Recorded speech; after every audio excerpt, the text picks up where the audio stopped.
Thank you, everyone. We appreciate you guys coming by. This is the first of our 5 sessions that will help us explain and show and demonstrate some of the things that we learned and experienced at South by Southwest this last year. So up first is Damien. He's going to take you through human-centered design. Please, if you enjoyed this one, tell your friends. The next one coming up, Gina and James are going to do an awesome presentation on data and analytics. So enjoy yourselves. Go ahead, Damien. Cool. Thanks, Darren. And excitement. Awesome. Well, okay, first, before I jump into it, I want to personally thank all of you to actually sign up and come and join us as we touch on designing for people. And essentially, before we get into the thick of it, I think it's probably important that I introduce myself. So I don't know if we've all worked together yet, but I'm Damien Dalli, and I'm what you would refer to as a user experience designer. And to me, that basically means that I try my best to understand people and try to solve their problems. So within user experience, there's usually a misconception between user experience and user interface design. And they're technically not equal. They're not the same. So to touch on that for a little clarity, UI is such things as navigation menus, drop-downs, buttons, links, windows, rounded corners, all the way down through scrolling, clicking, colors, gradients, pop-ups, and the like, right? These are essentially elements within an interface, essentially design of those elements, which of course is incredibly important because that is part of the experience that people interact with, right? In contrast, UX can be summed up by these sort of phrases: people, happiness, solving problems, understanding needs, love, efficiency, entertainment, all the way to such things as magic, productivity, and effectiveness, and so on. And all these phrases in themselves are innately human, right? Which essentially leads us into today's subject, which is designing for people. And that's basically another way of saying human-centered design. So all the cool kids actually refer to it as HCD. Granted, there's only 1 or 2 people that I ever heard say it, and there was one of which at South by Southwest that referred to it as that. But let's just call it human-centered design. So what is it? What is human-centered design? It's basically innovation inspired by people and their goals, expectations, and behaviors. So if we break that out really quick, goals, what do I want, in this whole experience? Expectations, pretty clear, right? What am I expecting to have to do to reach my goal? And behaviors in themselves are essentially innately habitual, right? It's things we do naturally as people, as humans. So who remembers this movie, right? Office Space, anyone familiar? So it's funny because this scene actually does a pretty good job at supporting the importance of designing for people, human-centered design, and also a byproduct of, say, a bad experience. So a little background, these 3 guys work in an office where they have to interact with this printer on a daily basis. It's essential for their job, right? And they have certain expectations and goals. One goal, of course, is they want to print something, right? They send it to the printer. Their expectation is that the printer will actually do what it's designed to do and print, right? But in this movie, there's so much frustration because it never seems to work, right? And when it fails, it doesn't. I love this part because they're all excited because they destroyed it. But when it fails, it doesn't fail well. They get error messages to the likes of PC load letter? What the fuck does that mean? Right? Incredibly frustrating. PC load letter. Like, as a human, what the hell does that mean, really? This is an example of an engineer pretty much designing something for an engineer. Same thing happens all the time. Developers design or develop for developers. It's not for people, or essentially the community of which that are meant to interact with the tool that's being created. So the question is, why do we get so emotional, right? And this happens to us all, really. We've all experienced it, maybe not to the point of taking something out to a field and axe kicking it and hitting it with a bat and all that stuff, but say you're trying to work on something and the Wi-Fi goes down, right? Pretty frustrating. Right? We get that frustration there. Say you're working on a computer and it freezes and you lose everything you're working on, right? Our expectation is for it to work. Sometimes it fails. So why is that? Why do we get so emotional in our interactions with computers, human and computer interaction? Well, again, those are based upon expectations. And if you're basically telling yourself, well, we're emotional, and that's who we are, that's how we're wired, you'd basically be on the right path, right? So this is supported by Brené Brown, who is a cognitive researcher who's been studying such things as vulnerability for over 20 years. And she sums this up by saying, people are emotional beings that occasionally think, right? So that's a very, very true statement. The vast majority of our actions are driven by emotions, okay? So we take one action one day, and it may be different the next, based upon our experience from that day. So it's important when we design things to make things very simple, right? We don't want users to have to think, right? Because as we know, when people go to, say, a website, and there's tons of text, they do not read it, okay? They skim and they scan, okay? So we need to make simple interactions when we create things. This is further supported by Steve Selzer from Airbnb. He says, as designers, we are humans too. We are emotional beings and have implicit bias. We need to understand and know ourselves, for we are the source of friction, okay? That last part is incredibly important and valuable. We are the source of friction. So as designers, we basically have to respect that. You know, we are creating these experiences, and if we build it in a way where it causes issues, like for the guys from Office Space, you know, having to destroy it because it doesn't work well, that is our responsibility in the whole process.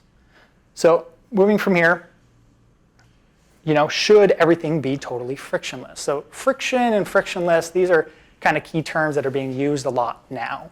And the way they're using friction, if you're not familiar with the term within this in this context, it's basically the amount of effort, energy, and time it takes to meet a goal, right, within that experience. And this is a simple question. Should everything be totally frictionless? Should everything be totally convenient? So while we ponder that, let's reference this. Okay, I'm sure you've all seen it, WALL-E. Okay, in this scene, you have these two guys talking to each other, video chat. The thing is, they're actually right next to each other, and they're choosing to communicate via a screen, right? And they live in this world that's fully convenient, fully frictionless, and they're just consuming everything, right? And the reason they're in this, well, essentially even to the point where they don't have to physically walk. That's how convenient it is, right? You have these hover chairs and stuff, like the hoverboards of today. And the reason they're in this, oh, also, you'll see here, on-demand services. There's your drink, right? So they're in this world because humans at that time essentially destroyed the earth with pollution and trash and everything. And that's essentially why WALL-E was created. He was created to clean up our mess, okay? And everyone moved to this environment here. But by doing so, we become reliant on the things we create. Like here, this gentleman expects this robot to clean up after him, to take his trash, right? And one thing to point out here and pay attention to is he falls out of his chair and there's no human interaction at this point. No one's stopping, no one's looking, no one's helping, okay?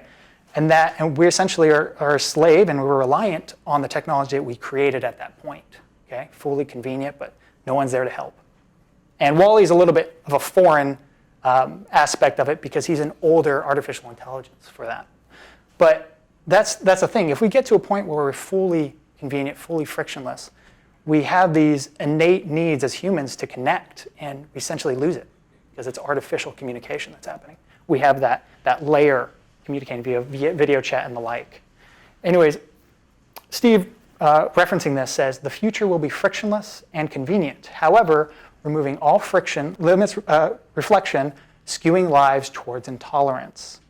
Okay, so Steve's session, Human-Centered Design, Why Empathy Isn't Enough, was very philosophical and very psychological in nature. And it kind of comes with the territory when you're trying to create things for people, because that's how we are, right? We have to understand them. And here he's basically supporting, very similar to as I described, is if we have a world that's so frictionless, so convenient, we don't have that time, that struggle to grow as people, right? We technically are slow. Our brains have to process things a certain way in order for us to grow, to learn, and be better people and be better as a community. So his concerns during this whole thing basically was, do we want to get to that point? And if we did get to that point, what would we bring back, right? A little thought process there. Moving on from here, supported along with an emotional sort of aspect is Angel from Pinterest. She says, we need to understand their emotional and informational needs. It is not always about speed, but more of the emotional experience during their journey, right? So what does this mean? An example that she gave was at Pinterest, they created 2 versions of the app, 2 versions of the experience. One was incredibly fast, right? You took an action, happened immediately.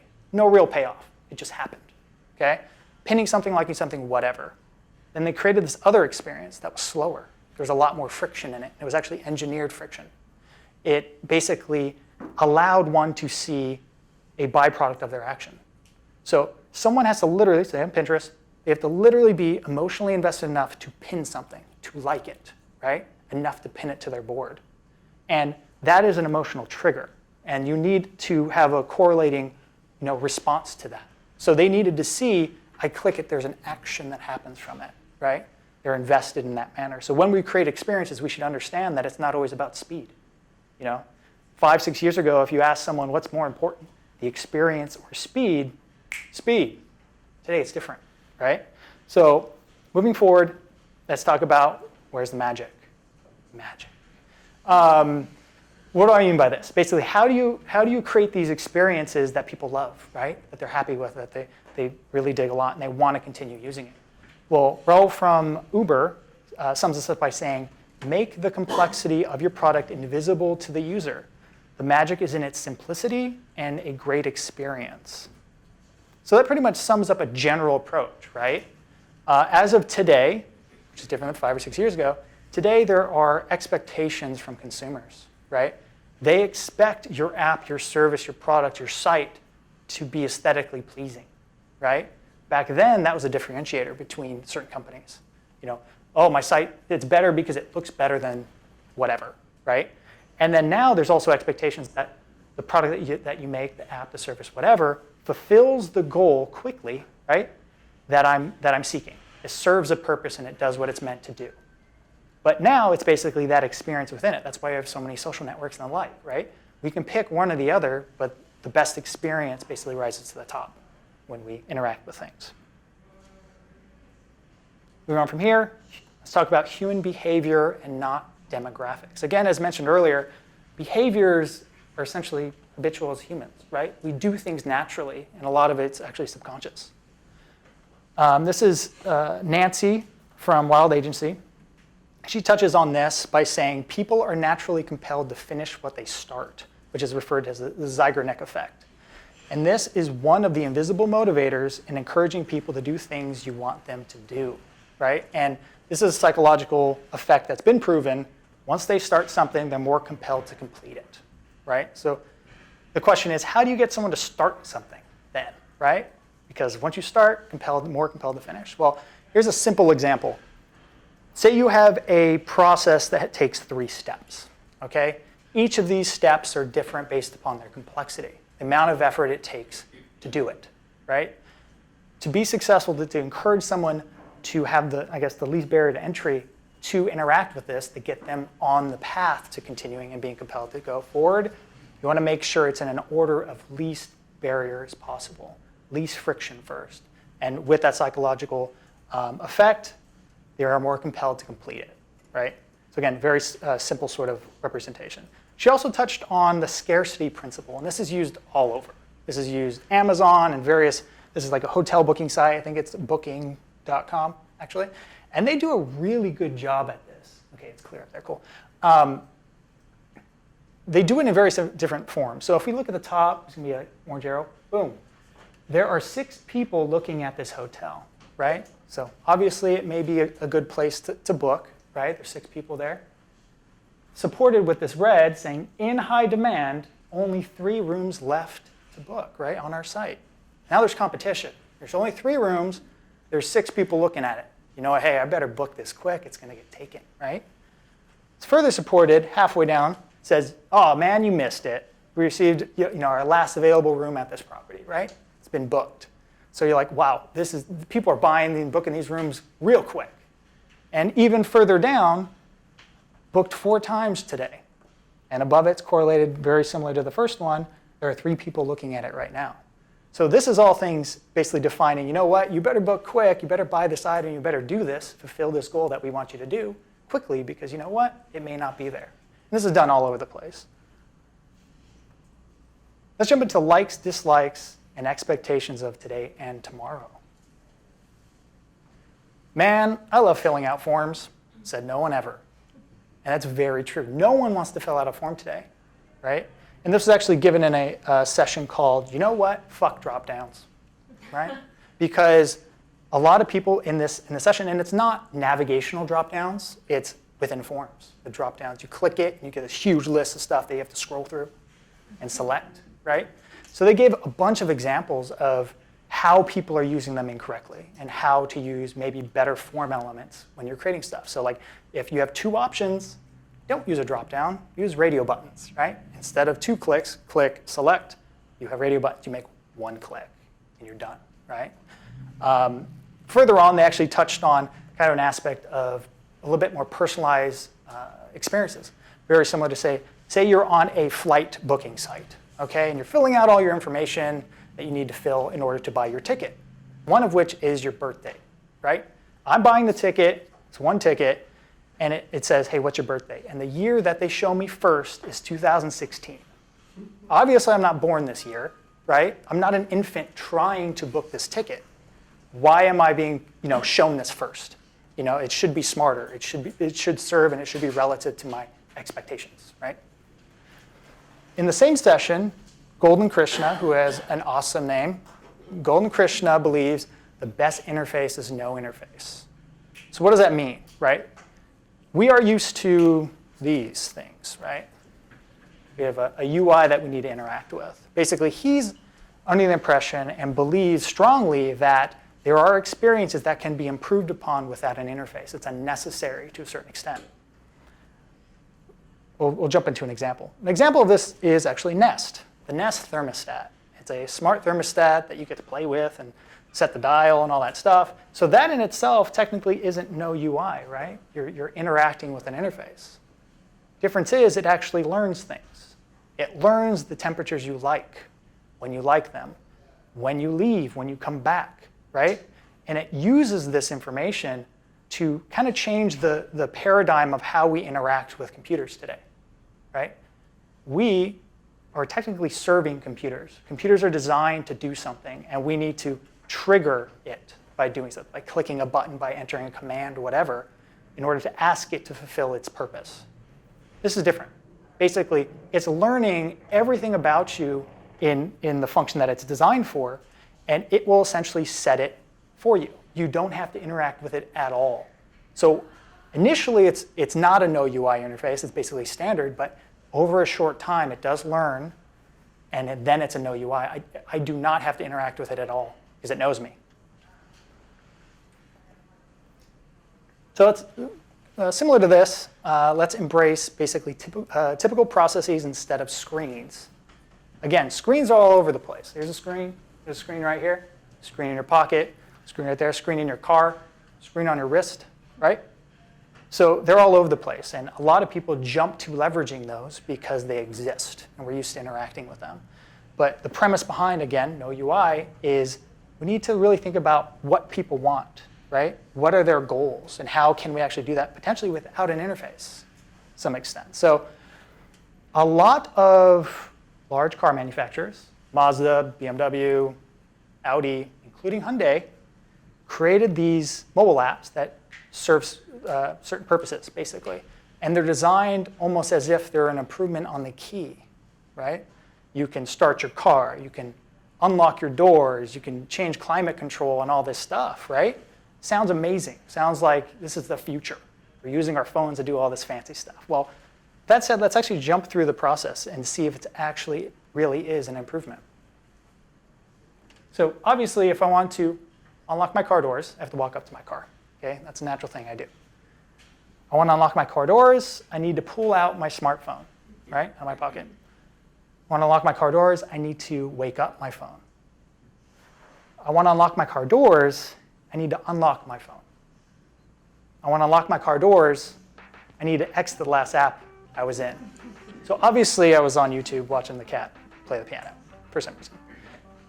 I want to unlock my car doors, I need to swipe through the sea of icons to search for the actual app, right? And I don't know if you see it at the bottom right, it's a fancy little icon there. I need to tap on the icon to open it, right? I want to unlock my car doors, now I need to wait for the app to load and then find where the unlock option is. As you see here, I'm on start. Obviously, that's going to start my car, not unlock my doors. Right? So I need to find it. Then I need to actually tap on the unlock icon. Okay? And then, once I do that, I can actually physically open my car door. Okay? Password. Yeah, there you go. Very, very complex sort of process. And the difference is, number one, that's something I naturally do, right? That's my intent. I'm going to the car for a purpose. Number 2 through 9, that's UI. That's UI interaction, right? And in some extent, could be quite inefficient, as we see here. And number 10 is again, my goal, right? So imagine this. You clear out 2 through 9, and it changes into essentially a 2-step process, right? Imagine. Easy. It's my intent. It should understand me. So an example of this, here's Elon Musk presenting the Model X. He walks towards his door. It opens automatically. He's not touching it. Sits in the car, and it closes itself. That's crazy, right? It's crazy, but that's the future. Actually, no, that's the present, because that's happening, okay? So that's a full representation of typical processes. I want to enter my car, door opens, get in, and it closes, and I don't need to do anything else, right? Stepping towards Wall-E, you know? Yeah. Super convenient. Moving from here, let's actually touch on inevitable, strange, and natural behaviors, right? And this kind of touches on 2 things, the emotional aspect and natural behaviors. So Chris, which is director at self-driving cars of Google, he says, we literally have a team of people whose job it is to come up with weird stuff, assuming people will do weird things. And we know people do weird things all the time, but let's actually see an example. So this is a group of people playing Frogger in the street in front of the car, seeing what the car will do, right? Next one, this car actually sees 1, 2, and there's going to be a third one, cars driving on the wrong side of the road to get somewhere, right? There's a third one. And it has to know that it can't enter the street because there's some people driving like crap. This guy runs through the street, rolls on the hood, and then runs away. Crazy. And here's one, you'll see like a yellow little figure in the road. That's some guy in front of his house, clears the road, starts, jumps in the street, and he's so excited he's just wearing his boxers, right? Because he wants to check out this car. And I think he's under the impression that it's the Google Maps car, and he wants to be in Google Maps. But this is what people do, right? It's irrational, a lot of these actions. And my favorite one of the bunch, granted, all of these themselves, what you're seeing here, that's all from Austin, Texas, when they did this, okay? This is right around the time of South by, okay? My favorite of the bunch, which is actually reflected here in a minute, what you're seeing is actually a scan, a full-on scan from the cars themselves. Bottom, of course, is the cameras. Top is scans. And they actually do 360-degree scans, 1 million every quarter of a second, right? So every second, there's 4 million scans that happen to see what's around it while it's driving, okay? It's crazy. Technology is, I wonder what that code even looks like, right? My favorite of the bunch is this one. I don't know if you can make it out, but basically, there's a duck being chased by a woman in an electric scooter, or a wheelchair, with a broom, right? And they have a team of people to try to think this stuff up, okay? And they're like, we can't think of this, right? So these are considered anomalies, right? These are random anomalies in the street that it needs to be aware of. Something there, but this is fully irrational. This is a fully emotionally driven action by this person. I mean, think about it. Why would you go on the street chasing a duck? Right? It makes no sense. Moving on. So what does this all mean for us, right? How can we use some of this information moving forward? So I've put together some key takeaways that we should consider moving forward with what we do. First, design for people, okay? Consider and focus the community of those that are going to interact with whatever you're creating. Product, service, site, whatever, okay? Just make sure it's designed for them. Embrace typical processes instead of screens. It is easy to leverage a screen, believe me. It's there, it exists, the structure is there, okay? But think if there may be a better way without actually using a screen to force that interaction. 3, recognize you are the source of friction in whatever you design, okay? And this is really important that we need to understand, especially as creators, makers, designers, problem solvers. Take that into account and understand the importance, okay? It's very important. Number 4, A frictionless approach does not always result in the best experience. Again, Pinterest, right? Speed is not the most important. Frictionless is not the most important. Sometimes, if it's an emotionally driven task or anything like that, it is important to engineer that friction that's introduced. And 5, things will fail, okay? It's going to happen. Make sure you fail elegantly throughout the process. And in closing, there's actually something within human-centered design, and there's a fundamental belief that we all can create change, no matter how big the problem, how little time, or how small a budget. No matter what constraints exist around you, designing can be a powerful and enlightening process. So I encourage all of you to essentially go out there, design something, create something, solve some problems, and actually design for people. Thanks.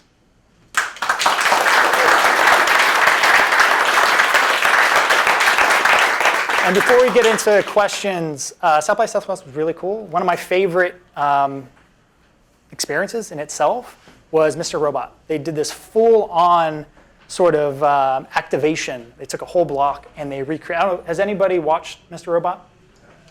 Okay, if you're not watching it, check it out. It's cool. It's really good.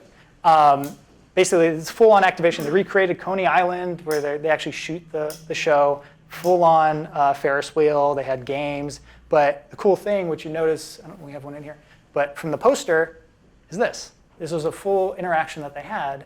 And the only interaction I needed to do with a device was to enter my cell phone number for a text or an email so I can get this, right? It was kind of a cool experience, especially if you're emotionally invested in the show in some capacity. Anyways, that was one of my favorite experiences. So questions? Any questions, comments? You. The whole idea of frictionless versus friction, I think is really interesting because I think the majority of things are moving toward frictionless. Convenience, right? Yeah. And convenience, but was there any discussion about like when the pendulum swings back or at what point you do? I mean, because things like Pinterest, you want to think that the experience is the most, but then also as a brand, you don't want to think they care about us the most. No, for sure. So the example from Pinterest, they did fully test, right? They proved that people did enjoy it more when there was that delay, but it wasn't perceived as a delay. It was perceived as a payoff, right? And so the pendulum, when it swings, right, a lot of that is actually relative to us, right? We are creating that experience, but the purpose of that is we need to test it, right? So we create an experience based upon a full-on communication way of talking to people that may be that market, right? To understand what their problems are. We need to be empathetic through that whole process. And then if there's a way where we know that, okay, people are emotional, if there's a way where we can leverage that idea and move forward with that creation, whether it is engineered friction, it's really important to do so, right? And Steve, I think his name was Steve from Airbnb, he also touched on, how did he frame it? He touched on the importance of reflection. So he was saying it is our responsibility to create these experiences so people actually do better themselves, do grow. One example was this company, I forgot the name of the company, but it's a company that brings you food, right, for dinner, okay? But they handled everything up to the cooking, okay? They prepped everything, right? But the cooking part is you growing, right? It is friction, right? I don't want to cook my own food, but the hard part is usually prep, right? So they handled all this, and by engineering it in a way where I'm responsible to cook my own food actually allows me to grow as a person, So hopefully that answers your question. It's also the friction idea. To me, is similar to any animation. Traditional animation with swash and bounce. Mm-hmm. Where the ball actually squishes and then it goes up like that. It fades when you're drawing something. Like if you rotoscope something, it doesn't feel real. Natural, right? Yeah, natural. Exactly. It feels mechanical. And I would say with the Pinterest and a lot of other things, all the interim kind of results to an action. Yeah, like transitions to certain. Yeah, transitions are to make it feel more physical to the world and not as mechanical. Yeah, very true. So it's kind of swash and bounce. It gives that delay. So it is, oh, I did something and now that's that payoff. But it really is, I think, also to just kind of make it more human.